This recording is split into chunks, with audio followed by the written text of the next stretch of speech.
नमस्कार। आप देख रहे हैं बेगूसराय खबर। हम हैं सौरव कुमार। अभी हम मौजूद हैं आदि कुंभ स्थली सिमरिया धाम में और मेरा पर्पस रहता है कुछ न कुछ आपको इसलिए अवगत कराऊं क्योंकि अभी जो हमारे देश में एक भावना जगी हुई है, जागृति सनातन के लिए जगी हुई है। और खास करके मैं कुंभ, महाकुंभ जो कि 144 साल के बाद आया है, उस पर विशेष चर्चा करेंगे। हमारे साथ आ, बाबा जुड़ रहे हैं, महाराज चिदात्मन महाराज जी, और आप लोग जानते ही होंगे। डायरेक्ट उनसे रूबरू करवाते हैं। बाबा आपको मेरा प्रणाम। सब प्रकार से मंगल होगा। बाबा सबसे पहला नंबर, आपने एक वीडियो हमें भेजा था और उसमें जिक्र किया था एक मतलब बहुत सारे करोड़ लगातार विगत कई वर्षों से या महीना से आहुति पड़ रही है, तो उस पर आप क्या कहना चाहिए? कितने अभी तक आहुति दे चुके हैं हवन में? अभी तक लगभग 1 अरब 3 करोड़ से ऊपर आहुतियां पड़ चुकी और सनातन धर्म जो अपौरुषीय है और वेद भी अपौरुषीय है। जिन ऋषियों ने विशुद्ध ज्ञान को प्राप्त किया संसार के कल्याण के लिए, जनहित के लिए, समाज हित के लिए, उन्होंने यह दिया कि हम सब के सब प्रकृति के अंतर्गत हैं और प्रकृति का दोहन करें और उसी अनुपात में अगर हम प्रकृति को संतुष्ट करते हैं तो प्रकृति हमारे अनुकूल बनी रहती है। और जब प्रकृति अनुकूल बनी रहती है तो हमें सब प्रकार से सुख शांति की प्राप्ति होती है। समाज, राष्ट्र के साथ साथ विश्व ब्रह्मांड का सब प्रकार से कल्याण होता है। यह वैदिक अनुसंधान है और उसमें 5 चीज मिलाया जाता है। तेलार्धम तांडुलम, तांडुलार्धम जवा, जवार्धम शर्करा और सर्वार्धम घृतम। यह पंच तत्व का प्रतीक है। सृष्टि की रचना पंच तत्व से हुई है। क्षितिजल पावक गगन समीरा और पंच रचित यह अधम शरीरा। इस शरीर की भी रचना, प्रकृति के अंतर्गत जितने भी जीव हैं उन सबों की भी रचना पंच तत्व से हुई है। तो इससे सब संपुष्ट होते हैं और प्रकृति जब अनुकूल होती है तो सब सुखी और शांत होते हैं, शांति लाभ होती है। तो बाबा ये कितने दिनों तक आहुति चलती रहेगी? यह तो जीवन का एक ही लक्ष्य है, विश्व ब्रह्मांड का कल्याण हो, राष्ट्र हित में, जनहित में, समाज हित में, संस्कृति हित में। जब तक यह शरीर है तब तक चलता है। चलिए, तो बाबा अब हम आते हैं एक अभी कहा जा रहा महाकुंभ जो प्रयागराज में लगा है, उसको लेकर आप क्या कहना चाहेंगे? लोगों को भावना तक किस तरह से जागृत करना चाहिए और लोग की संख्या कैसे बढ़नी चाहिए, इस पे आप क्या कहेंगे? कुंभ एक विशिष्ट चीज है और सनातन धर्म में सबसे पहले जब कोई पूजा यज्ञ आरंभ होता है तो कुंभ की ही पूजा होती है। कुंभ मतलब कलश, कुंभ मतलब विश्व ब्रह्मांड। और उसमें 12 राशि, 12 महीना, और उस महीना में जिस महीना में सूर्य, चंद्र और बृहस्पति का योग होता है वह कुंभ योग बनता है। यह भारत का ही नहीं विश्व का एक अनुपम चीज है और विश्व ब्रह्मांड के कल्याण के लिए यह योग होता है।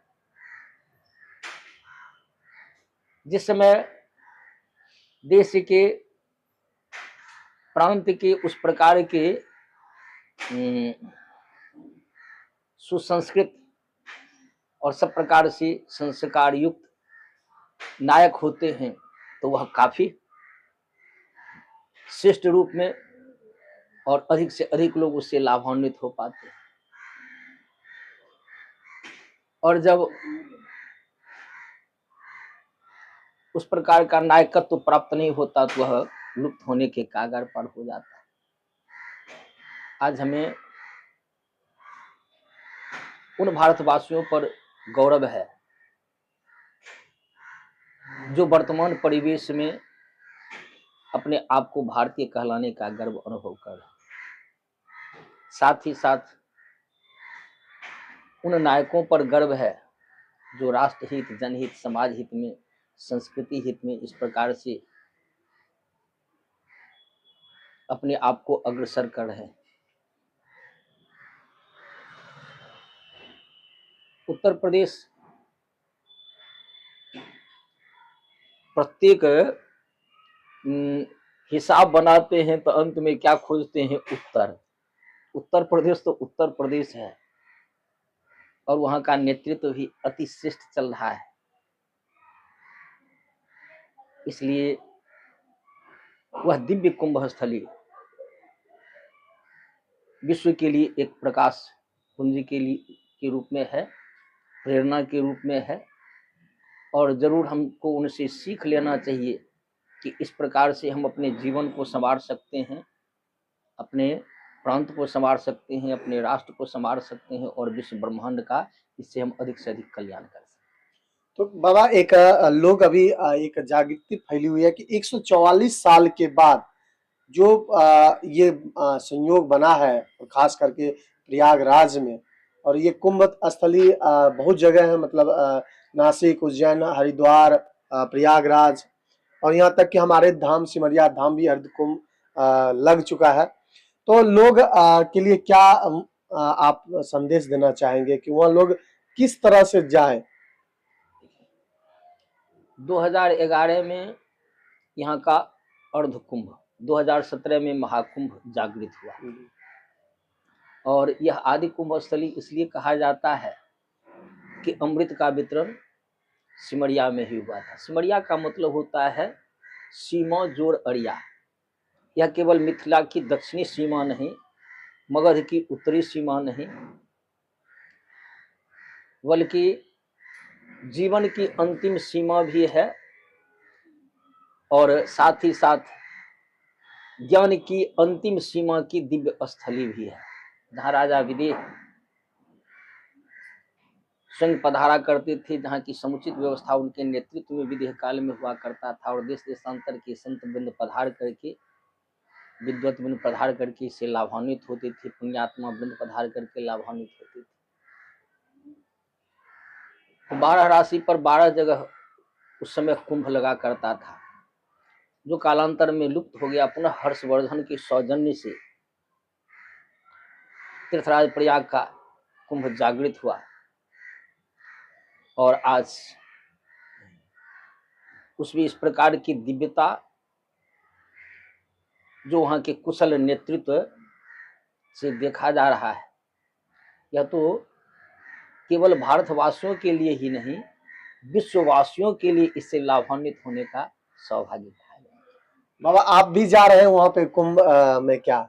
जी बाबा जी, 12 कुंभ स्नान कर चुका है और 12 कुंभ का जल जो है सो यहाँ डब्बा में रखा हुआ है और प्रत्येक दिन 12 कुंभ के जल से बाबा जी स्नान करता है। अब तो नित्य स्नान का वह चीज हो गया। अवस्था दोष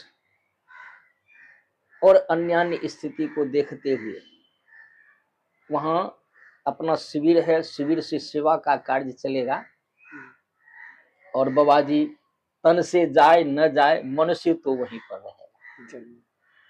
चलिए बाबा, एक आखिरी सवाल, सिमरिया धाम एक कायाकल्प हो चुका है और कुछ विगत में हमारे बेगूसराय के लोग नहीं, पूरे अगले देश, मतलब अलग देश जो नेपाल है और जो भी जिला अगल बगल के, वो तमाम लोगों को लाभ प्रदान मिलेगा। तो इस पे आप क्या कहना चाहेंगे?